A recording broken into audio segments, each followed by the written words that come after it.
दर्पण सूत्र 1/f=1/v+1/u। हमें यह प्रूफ करना है। इसके लिए मैंने जो भी इसमें पॉइंट हैं वो सब लिखे हुए हैं यहाँ पर टाइम मैनेज करने के लिए। यहाँ हमने सबसे पहले mn द्वारा का एक कॉनकेव मिरर यानी अवतल दर्पण लिया हुआ है।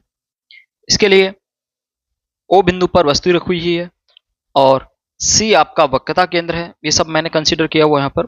मुख्य अक्ष पर स्थित O बिंदु से दो रे चलती हैं, एक रे ऐसे करके और एक रे सीधी। तो जो सीधी जा रही है वो C से होकर जा रही है वक्रता केंद्र से, तो वो वापस लौट के चली जाती है। एक बिंदु Q से परावर्तित होकर Q बिंदु से होकर निकल जाती है। वो यहां से जाती है और इस तरह से Q से होते हुए वापस लौट के I बिंदु से निकल जाती है।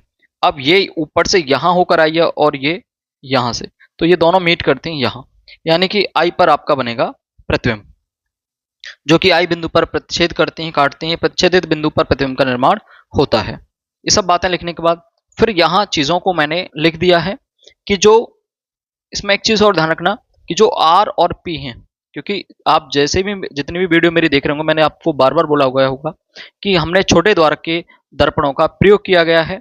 तो इससे जो ये R है जो लंब डालते हैं और ये P यानी कि पोल है, ये बहुत नजदीक होते हैं। R व P बहुत नजदीक होंगे क्योंकि छोटे द्वारक का दर्पण प्रयोग किया गया है। अर्थात OR इजिकल टू OP, यानी कि आप ये जो डिस्टेंस लेंगे OR, ये OR ना होकर OP के ही इक्वल होगी। और OP क्या होगी? OP is a distance of object, ये वस्तु की दूरी होगी और वस्तु की दूरी को हम U से डिनोट करते हैं विद सिंबल, वो साइन मैंने यहाँ पर रख लिया है -U और CR। अगर आप यहाँ CR देखें तो वक्रता त्रिज्या हो गई, तो CR इजकल टू CP और वो किसके होगी? R के बराबर होगी। तो ये लेफ्ट साइड है इसलिए ये भी -R। इसके बाद I से R की डिस्टेंस तो I P के बराबर होगी क्योंकि R और P बहुत नजदीक हैं और ये प्रतिबिंब की दूरी होती है तो ये V होती है। तो ये सब कुछ मैंने यहाँ लिख लिया है। अब इसके बाद हम यहाँ एक दो चीज और समझ लेते हैं कि हमने यहाँ एक एंगल माना हुआ है थीटा और ये भी एंगल थीटा, ये दोनों में थीटा लिखे हुए हैं। इसका मतलब ये दोनों एंगल बराबर हैं। क्यों बराबर हैं? यहां से रेज जाने के बाद इससे परावर्तित हुई है, परावर्तित होने के बाद इसके बीच में ये एक लंब है, तो लंब के आपतित करण के बीच बनने वाला कोण I कोण और ये R कोण, और ये दोनों इक्वल होंगे IR, इसलिए मैंने दोनों को थीटा ही लिख लिया। इनकी हमें ज्यादा जरूरत नहीं है। इसके बाद जो भी एंगल बनाए गए हैं, जो आपका O है यानी कि OQ रेखा मुख्य अक्ष के साथ अल्फा कोण बना रही है, CQ रेखा मुख्य अक्ष के साथ बीटा कोण बनाती है और IQ रेखा गामा कोण बनाती है, अल्फा बीटा गामा। देखो मैंने अल्फा बीटा गामा लिया है, आप देखोगे जितने भी मैं डेरिवेशन करवाऊंगा सबको अल्फा बीटा गामा या XYZ कोई भी एंगल मान सकते हैं इनकी जगह, बट करवाऊंगा मैं आपको कुछ इस तरह के पैटर्न में ही, जैसे आपको सभी डेरिवेशन रटने ना पड़े, वो आपकी प्रैक्टिस में आ जाए। तो OQC और CQI, मतलब इसी एंगल की बात हो रही है, OQC और OQI, सॉरी CQI, तो ये थीटा दोनों के लिए बराबर है CQI परावर्तन के नियम से। माना OQ रेखा द्वारा मुख्य अक्ष के साथ बना कोण अल्फा, बीटा और गामा, ये तीनों मैंने आपको समझा दिया है, तीनों मैंने आपको बता दिए हैं। अब इसके बाद हमें करना क्या है? ये सब कुछ बातें हमने जो इसमें दी गई, अभी हमने डेरिवेशन नहीं किया कुछ भी, बस जो भी था हमने उसी को इसमें बताया है। अब आपको यहां से मेनली क्या करना है? आपको अल्फा लेना है, बीटा निकालना है और गामा निकालना है। और उसमें निकालना कौन सा है? साइन, कॉस या टेन। आपको आधार आना चाहिए ऐसा लेना है। लंब आपके पास सबके अलग अलग हैं, वो कर्ण, तो कर्ण आपको पता नहीं है, बट सभी एंगलों के लिए एक बार इस एंगल को ले लो, इस बार इस एंगल को ले लो, फिर तीसरी बार में इस एंगल को ले लो। सो सबके लिए आपको लंब कॉमन मिल रहा है और आधार सबके लिए अलग अलग आपको निकालने ही हैं। तो आप tan को प्रेफर करना, क्योंकि tan थीटा इजिकल टू लंब बटे आधार।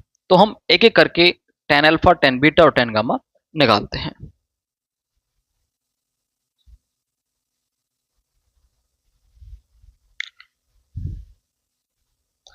tan अल्फा, पहले हम tan अल्फा निकाल रहे हैं, तो tan अल्फा होता है लंब बटे आधार, तो आपने यहाँ लंब देखा, लंब सबके लिए कॉमन है क्यू आर, क्यू आर, तो अल्फा के लिए नीचे ओ आर, और O R is equal to minus Q, minus U, तो क्यू आर बटे माइनस यू, तो क्यू आर बटे माइनस यू, ये टेन अल्फा की वैल्यू हो गई। इसके बाद टेन बीटा, अब इसके बाद डेरिवेशन बहुत छोटा रह जाएगा। अच्छा, मुझे बार बार ऊपर की तरफ ये बदलना ना पड़े पेज मुझे, मैं इसको एक बार यहां से उठा लेता हूं, इसको नीचे रख लेते हैं, बाकी वही रहेगा, हम इस पेज को बार बार ऊपर नहीं ले जाएंगे, इसे हम यहाँ एंगल आपको देखते रहें एंगलों को, इसलिए मैंने इसको यहाँ रख लिया है। टेन बीटा निकालो, तो टेन बीटा क्या होगा, इसमें कौन कौन सी चीजें लेनी पड़ेगी, तो आपको एंगल लेना पड़ेगा सी क्यू आर, ये वाला, तो tan beta is equal to लंब क्यू आर बटे आधार सी आर, क्यू आर बटे सी आर, और सी आर आपने अभी देखा था, सी आर मतलब यानी सीपी, और ये किसके बराबर है, वक्र त्रिज्या के, हमने लिखा भी था C R C P equal to minus R. इसके बाद tan gamma, tan gamma Q R बटे, क्योंकि लंब इसमें भी कंसीडर होगा, देखो लंब यही है, और आधार आई आर, आई आर होता है माइनस वी, माइनस वी। अभी तीनों निकाल लिए, अब तीनों को निकालने के बाद हम इन तीनों को क्या करना है, इन तीनों को अल्फा बीटा गामा को रिलेशन में लेकर आना है, इन तीनों को एक साथ रखना है, क्योंकि डेरिवेशन में हमें क्या करना है, सोचो डेरिवेशन रटना नहीं होता है, हमें करना क्या है, उसकी तरफ बढ़ना होता है। तो हमें डेरिवेशन में आई एफ मतलब एफ वी और यू तीनों में रिलेशन बनाना है, तो वी आपके पास ये आ गया, यू आपके पास ये आ गया, और एफ ये आ गया आर बाई टू, इन सभी तीनों में आपको रिलेशन बनाना है। रिलेशन कैसे बनाना है, आप लेंगे पहले एंगल, वो triangle O Q C, O Q C, यहां बाहर वाला कोण बीटा अंदर वाले दोनों कोणों के योग के बराबर होगा, तो मैं लिख सकता हूं, यहां लिख लेता हूं beta is equal to alpha plus theta, ठीक है।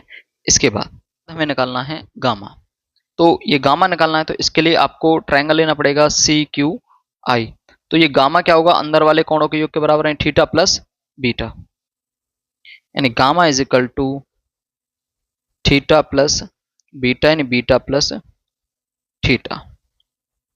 तो आपको अब क्या करना है, यहां से थीटा को काट दो, दोनों को जोड़ दो, जोड़ने पर ये कटेगा नहीं, हम दोनों को घटा देते हैं, तो ये माइनस का, तो ये कैंसिल आउट, तो alpha minus beta is equal to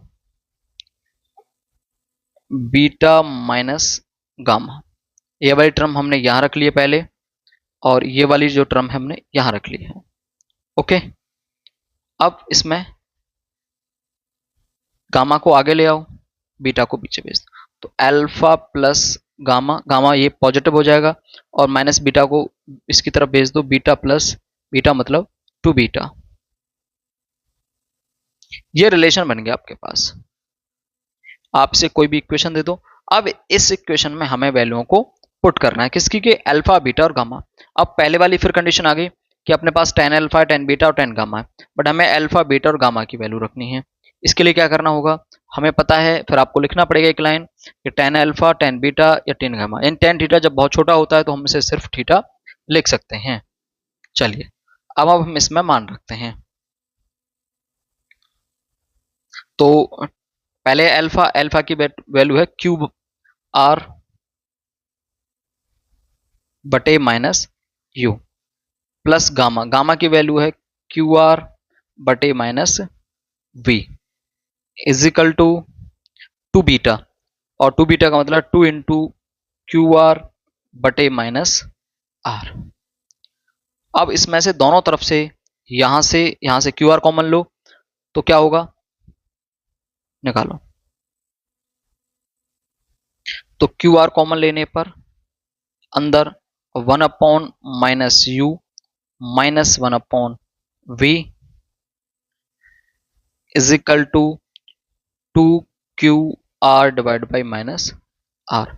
अब इसके साथ तुम यहाँ माइनस आ रहा है, ये माइनस आ रहा है, तो आप इधर भी माइनस बी कॉमन ले लो क्यू आर में से। ओके, तो मैं माइनस क्यू आर कॉमन लूंगा तो ये प्लस का हो जाएगा और ये भी प्लस का हो जाएगा। यहाँ माइनस का तो माइनस क्यू आर से ये माइनस क्यू आर और माइनस बी कैंसिल आउट। तो आपका आया, ऊपर कर लेते हैं, 2/r is equal to 1/v plus 1/u। अब ये जो 2 ऊपर गया है, ये आप r इज इक्वल टू रख दो। r इज इक्वल टू आपको पता है क्या होता है, 2f, 2/r is equal to 2f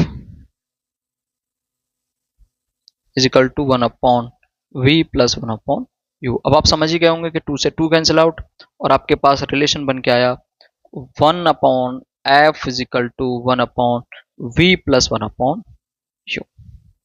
यही हमें प्रूफ करना था। थोड़ा बड़ा डेरिवेशन था, मतलब बड़ा वैसे नहीं था कि कैलकुलेशन थोड़ी ज़्यादा है, बट इसे अगर आप इसको आपने आसानी से समझ लिया तो आगे आने वाले जितने भी डेरिवेशन हैं उनको तुम बहुत अच्छे से समझ सकते हो। मिलते हैं अगली वीडियो में, धन्यवाद।